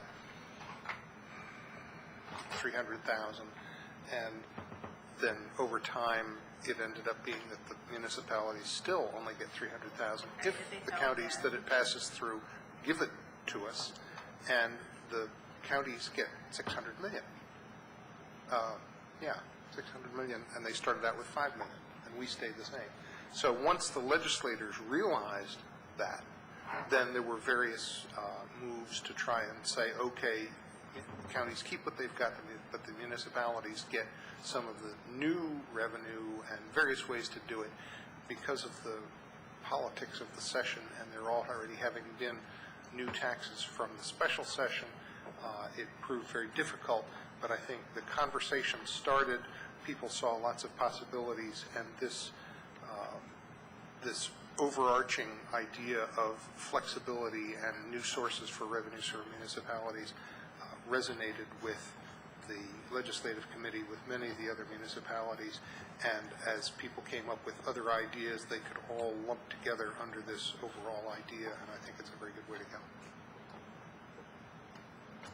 Councilmember Robinson. Ms. Ludlow, I note that the 17% rebate of income taxes means that 83% goes to the county of the income taxes that we pay from the city. Is that right? Yes. That's what I thought. This legislation wouldn't be able to address that ratio, would it? That would be part of one of the things that they could look at.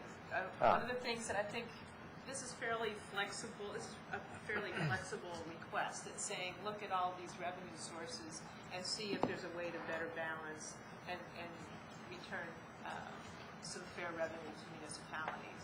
Okay. So there'd be that issue is the 17% income tax.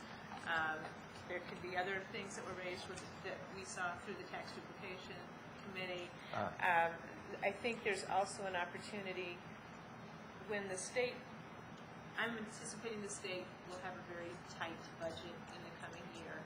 It's very hard for them to raise taxes again, but they may be more willing to say, we'll give, it may be more politically feasible, possible to say, well, we'll let you guys figure out an answer to your particular priorities and problems. And so that would be the opportunity, as well as addressing some of these kind of structural things, like the 17% number, which is very arbitrary Right. In the state legislation, in the state Right. governments. It's 17% because it's 17%. Somebody picked 17, they don't know where it came from. So Yeah, they don't it's even know just where a it 17%, right. And my other question is, additional taxes are, the taxes that are most appealing to me are taxing things that we don't want to happen, and as opposed to things we do want to happen. And so I'm wondering if, could it also be on the table that we had carbon taxes like electricity and gas? Certainly, the concept is that that one option could be that we have authority to impose I different see. kinds of taxes. I And see. one of them could be, as the county has recently done, to have an energy tax on things that We use don't too want, much we energy. want to use less of. Yeah. Correct. Okay, thank you very much. Yeah, differential rates. And it could be that what we want to do with this request is give some examples like that, because I imagine what's going to happen is that it'll be similar to last year, where there were a number of individual requests from municipalities for particular ideas which may or may not have had statewide impact, and to the extent that they did have statewide impact, they were lumped together under our broad request, and it became the catch-all for various things. And I think it's going to be important to go that route again and to have a focus among the municipalities on improving opportunities for flexible sources for revenue, expanding the basket of options that municipalities have, given that counties have a lot more options than we do. That's what I'm saying. Mayor, I don't want to say anything about your age, but you've been around on the council for longer years than any. Experience. Yeah, you have good depth of experience. That's what I was looking for. Do you think it is helpful for any council members who have specific requests that they would like to see, and I use Councilmember Robinson's suggestion of a carbon tax, that they should go to other municipalities and try to lobby for support before MML chapter makes its decision on this? Is that something that's appropriate to do? It's certainly something. I would say any ideas like that to talk it up, particularly in Ocean City, and we can provide the names of the In fact, I think it's on the website. The current legislative committee, there will be changes, but there will certainly be some carryover, and I can provide with some key people to talk to, because in the end, it comes down to convincing that room full of about 30 people, and then convincing the general membership at the fall legislative conference. So I would repeat what Ms. Ludlow said. It's essential. I think it is essential. One of the things that's actually fairly nice about this process is it gives the municipalities an opportunity to work together and to say, we have joint interest in this. And so I could see many different municipalities saying a carbon tax or some other kind of thing would be something that we may want to consider. And then you have, the word starts to get around, and then when, that gets heard in the legislative committee, even if something isn't endorsed by the legislative committee, Tacoma Park has been successful in pushing on the floor at the fall conference to have an item made the priority. And so that was, again, because there was a lot of talking going around. We need to do it. Thank you.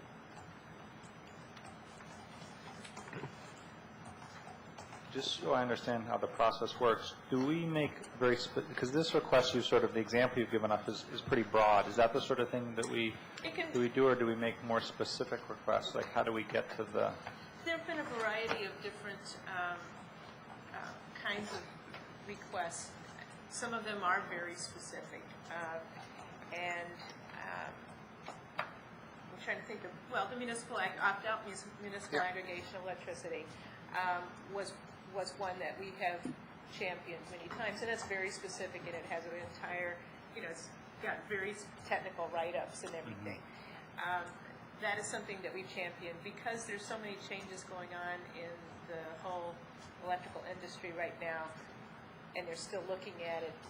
It's my recommendation that it not be something that we push. I don't think that MML would go for that one this time. Nevertheless, there's often something that's very specific. This, in fact, is a little rarer to have a broad one. But I think that given that we don't know exactly what we want, and we don't know what will be on the table from the legislature, this gives very strong direction to MML staff to be flexible in their discussions and kind of come up with some ideas that then can come back. We certainly can go to them with a number of examples, as you mentioned, but in the discussions, they might say, well, there's this other kind of revenue that we might want to consider. And then the legislative committee looks at that. They have a lot of back and forth talking about it. And then we would support it, presumably. So if we come up with a particular one, we can make an additional request. We could incorporate a particular one if it was about revenue under this one as an example, or we could incorporate it as part of it. We can make it separate, and we can do 3. For this process, in terms of what we submit before June 27th, we can submit up to 3 requests. This, because it's broad, can be fiddled with over the course of several months. Other ones that are more specific, they look and see the history of that particular topic and talk about it, and have that information prepared for the legislative committee. So if there's something that you're interested in. Well, I like the general broadness of it on one hand, and I think we do want to give people, the MML staff and the legislative committee latitude to sort of pick things that are helpful but also winnable, or we have a chance to win. But there are things on here like, dealing with the unchallengeable tax duplication rebates. My understanding is sort of getting an appeals process to the rebates is a non-starter until we address the shall versus may issue related to. Yes. So that just would beg the question of should we be putting in something specific about shall versus may requests associated with that or not? So that's just the right. And frankly, on that topic, one of the things that I find fascinating is that statewide they're looking to the Montgomery County task force to see if that's going to set a precedent for the other counties. So it wouldn't happen this year, but it certainly, what happens with the committee that Barb is on, will then have a lot of ramifications statewide. One of the things I would like to recommend is if you want to go ahead with this particular proposal, any specific kinds of ideas or examples that the city council might want to put down, please email those ideas to me, because that's very helpful for us to include in our documentation. Can I just make one? I generally also like the idea of this,